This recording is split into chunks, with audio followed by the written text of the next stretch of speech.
Welcome everyone. This story is about relationships and is very calm, simple, and sweet. It tells the story of four sisters. The story begins with a girl named Yoshino who spent the last night with her boyfriend. Talking about her boyfriend, he always asks Yoshino for money, saying that he will return it soon when he gets some, but he has been doing this for months and even years. Yoshino, however, does not seem to mind. Yoshino doesn't care whether the money is returned or not. After giving money, she leaves her boyfriend and goes home because she believes that he truly loves her. At home, we see the youngest sister, Chika, who asks Yoshino where she had been and warns her that if the eldest sister finds out, she will get very angry. The eldest sister is Sachi, and she already knows where Yoshino spent the night. That's why she scolds her, but still cooks food and serves both sisters with love. Their father had left them when they were very young. After some time, their mother also left them for someone else. So, the eldest sister Sachi took care of the other two. All three live together in a very old house. One morning, they hear the news that their father has died, leaving behind another daughter. Since Sachi has work, she cannot go to the funeral.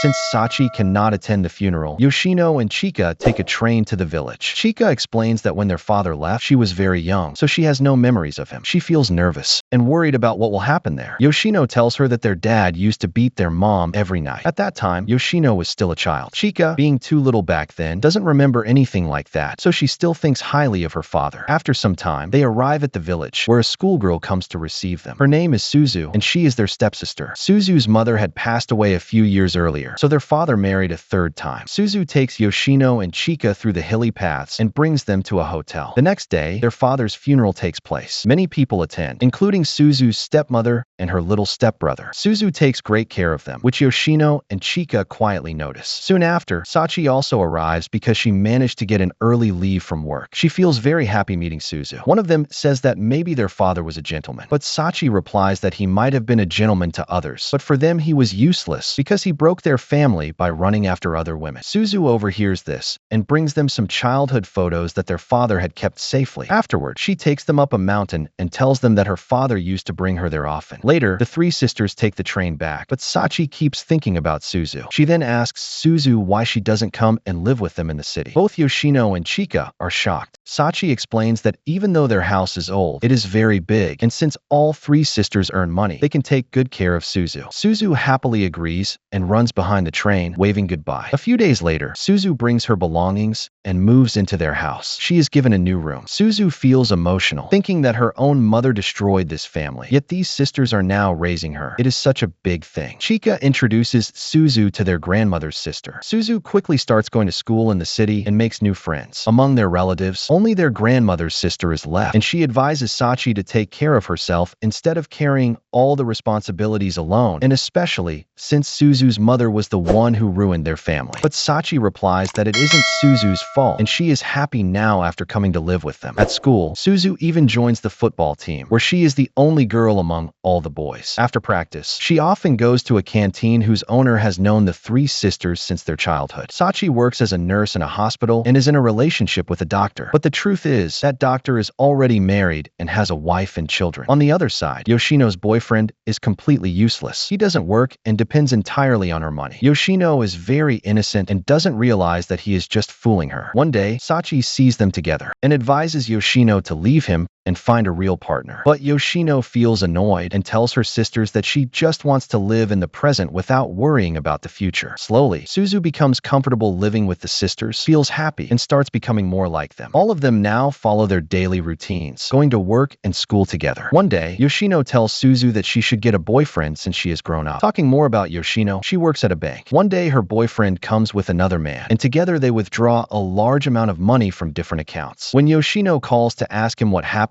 and who that man was, her boyfriend speaks rudely to her, breaks up with her, and even blocks her number. Heartbroken, Yoshino drinks heavily that night. Meanwhile, the season changes, and Suzu starts performing well in football. One day, she returns home after a victory, and her sisters give her some drink to celebrate. Spring arrives, and together the sisters repair and paint their old house, which has been in their family since their grandmother's time. Later, they go to the seaside, have fun, and share conversations. Suzu's new school semester begins, where she meets a boy named Fuda, whom she slowly starts to like. Meanwhile, the canteen owner tells Yoshino that the canteen is about to be closed because her brother wants to sell it and split the money. Uncle suggests that they could buy it back by taking a loan from the bank. At this point, Yoshino meets her senior officer from the bank. A very mature, responsible, and well-mannered man, completely different from her useless ex-boyfriend, and Yoshino begins to fall in love with him. On the other side, Suzu takes her friends to a shop where her father often used to bring her to eat. When she eats there, she feels the same taste of her father's cooking. Later, Suzu goes to the beach with Fuda and talks about her father, remembering how he always used to mention cherry blossoms and promised that one day he would take her to see them. Fuda later explains the meaning of cherry blossoms to Suzu and even takes her to see them, which makes her very happy. Slowly, summer arrives and one day, they receive a call from their mother, who had left them 14 years ago. She now wants to visit because it is their grandmother's 7th death anniversary. The doctor tells Sachi that she should meet her mother. Suzu, however, does not want to attend the anniversary, but Sachi comforts her, saying not to worry. Their mother doesn't know about her. On the Memorial Day, their mother comes along with her aunt. The sisters introduce Suzu to her as well, which shocks their mother. After the ceremony, their mother says that they should sell the house. She tells them that they should get married, but Sachi firmly refuses, saying this house will not be sold because their memories are tied to it. Their mother is already rude and doesn't listen to anyone. She begins taunting Suzu, saying that Suzu's mother had run away with her husband. This deeply hurts Suzu, and she quietly goes to her room. Seeing this, Sachi calls her and comforts her, telling her not to feel upset about what their mother said. But Suzu apologizes instead, saying that it was her own mother who ruined their family, and that such women are truly terrible. Hearing this, Sachi is shaken because she realizes that she herself is no different. She is also a woman destroying another family by being in a relationship with a married doctor who has a wife and children. She realizes how wrong she has been, but she is left wondering what she should do with her emotions. The next day, their mother gives gifts to the sisters and says she wants to visit their grandmother's grave. Sachi decides to go with her. On their way back, Sachi feels peaceful, and afterward, her mother leaves on the train. Sachi, however, is left uncertain about what will happen next in her own life. Yoshino applies for a loan to save the canteen, but the owner refuses, saying it's better to close it down. She explains that with the money from selling it, she can live peacefully in her old age and arrange a proper funeral for herself, since funerals there are considered very special. Meanwhile, the doctor tells Sachi that he wants to divorce his wife, go abroad for further studies, and take her with him. In a way, he is offering her marriage, just like her father once did, when he left his family for another woman. At first, Sachi feels happy that finally she will get the title of being someone's wife, but then she remembers her responsibility toward her sisters, and she knows she cannot leave them. Yoshino tells her not to worry and to go if she wants, but deep down, Sachi feels guilty. She thinks that if Suzu finds out she married a man who already had a wife, she will feel hurt, especially since Suzu once spoke badly about such women. When Suzu eventually learns about it, she apologizes to Sachi for saying harsh things about women who break families. Later that night, Yoshino comforts Sachi, telling her not to worry and to go live her own life, while she and Chika will take care of Suzu. Sachi smiles at this. The next day, Suzu is supposed to attend the Firefly Festival, so Sachi helps her dress up beautifully for the event. Then Sachi happily meets the doctor, but refuses his proposal for marriage. She realizes that the doctor is just like her father, a selfish and worthless man, so she breaks all ties with him and leaves. After this incident, Sachi finally lets go of her hatred for her dad, thinking that most men in the world are the same. Meanwhile, the canteen lady prepares a bamboo dish for Suzu, and she enjoys it together with Fuda. They have fun, laugh a lot. Before leaving, Fuda compliments her by saying the dress looks beautiful on her. When Suzu returns home, she finds her sisters wearing the same dress because of the festival. Together, all 4 sisters light fireworks in the backyard and enjoy the night. After this, Suju and Sanchi's bond grows even stronger. They drink together, repair their home, and also visit their grandmother's grave. Sachi and Suzu climbed the mountain and did all the things they had always wanted to do, places where their dad used to take them. These 2 sisters were the only ones who remembered memories with their father, while the others could not recall much. Both of them had also suffered a lot in life because of him. After some days, the canteen lady passed away, and with the money earned from the canteen, they arranged a grand funeral for her. After the funeral, all 4 sisters went to the beach. Suzu said that their dad always talked about cherry blossoms, and Sachi replied that even though he was careless, he was still a gentleman. That is why the sisters grew up to be good people and stayed together. In that moment, all 4 sisters forgave their father. That's all for this video. If you liked it, don't forget to give it a like and subscribe to the channel. I'll see you again in the next video.